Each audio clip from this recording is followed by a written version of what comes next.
Okay, so this is a question about how to treat people. And there's a quote from Alexander K. Trenfer.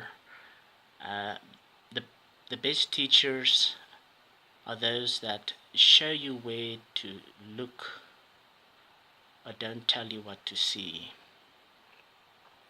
So for this question, I got the Fool card inverted. This is what it looks like.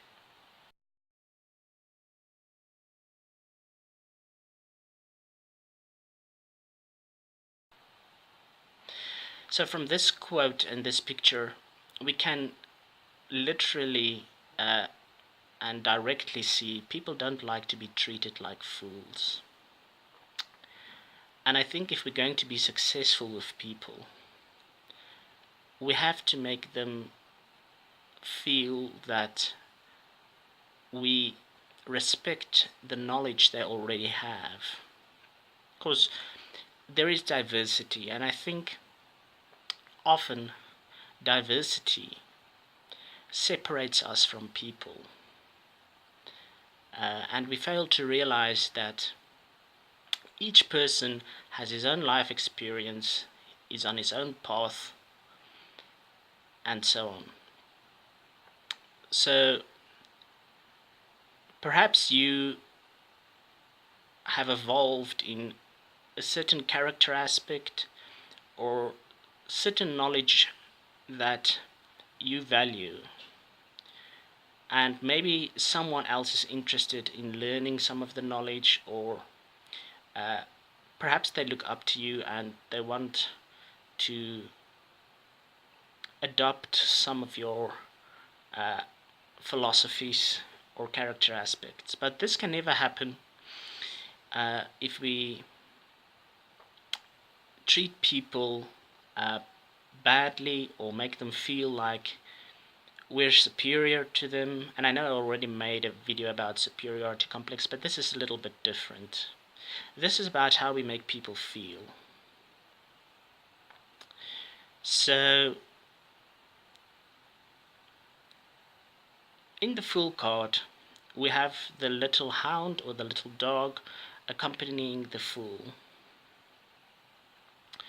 And the Fool is on a journey. We also get in tarot terms what we call the Fool's journey. And the Fool stops at every card in the major arcana and learns a lesson. The Fool speaks to the magician speaks to the Fool, and then moves on to the High Priestess, and then uh, so on. The Fool moves on to the Empress and the Emperor and the Hierophant, and so it goes on. You can also exercise this or practice this backwards. It's a great way to learn the tarot. So we have to realize that each person, including ourselves, are on a journey in life. And as the quote goes, which I gave in the beginning, we don't tell people what to see. We show them where to look, but we don't tell them what to see. And this is very important. Each person values certain things in life differently than we do. To a gymnast, the tarot cards may be something silly and they view it as an entertainment tool. To us, it's something serious, and maybe a gymnast would practice the tarot, maybe they won't. So if we all view things differently in life, then we're all on different journeys. And I think the quickest way to lose somebody's respect or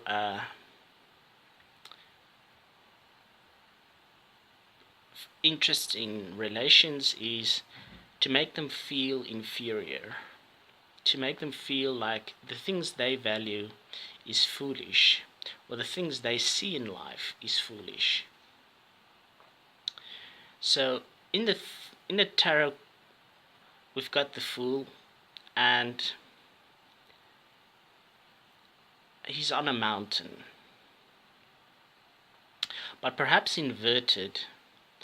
Uh, the fool is not on a mountain. He's come down from the mountain and he's progressed further along on his journey.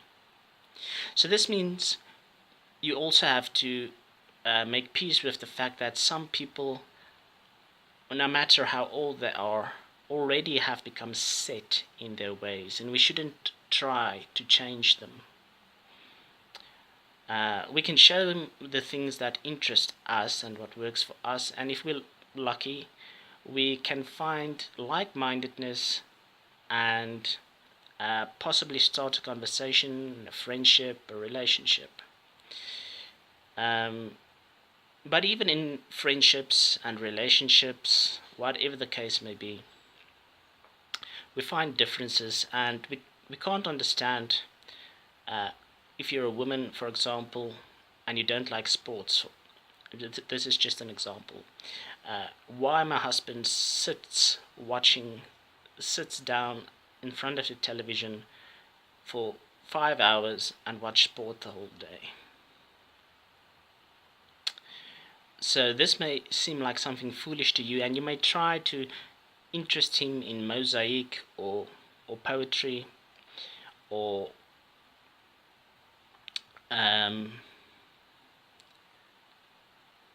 certain kinds of musics, or whatever kind of music you like, but he doesn't kind of quite bite.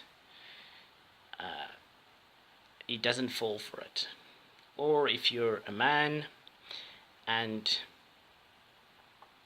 you're interested in skiing and your wife or your girlfriend doesn't want anything to know about it, you don't make people feel foolish for their interests and their paths. So I think even if we are not interested in certain things people do or certain characteristics they have, we do have to realize that the quickest way of losing somebody is to live a life where you kind of feel that everybody has to conform to your interests and be like you and think like you.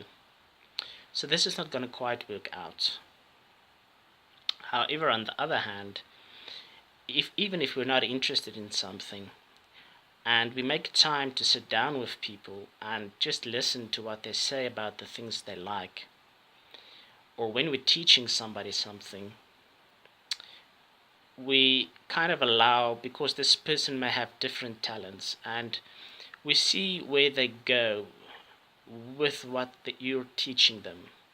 You kind of, like the quote in the beginning says, you show them where to look, but you don't tell them what to see. So I think this is a great way of teaching people new things, because they can quickly discover their talents easier if we don't impose our interests and passions on them. Okay, so that's a quick video about how to handle people. The best way to handle people is to make them feel important. People want to be acknowledged for what they already know, not for what you want to teach them. So, my email is in the credits. You can also leave any comments or questions below. Okay, cheers.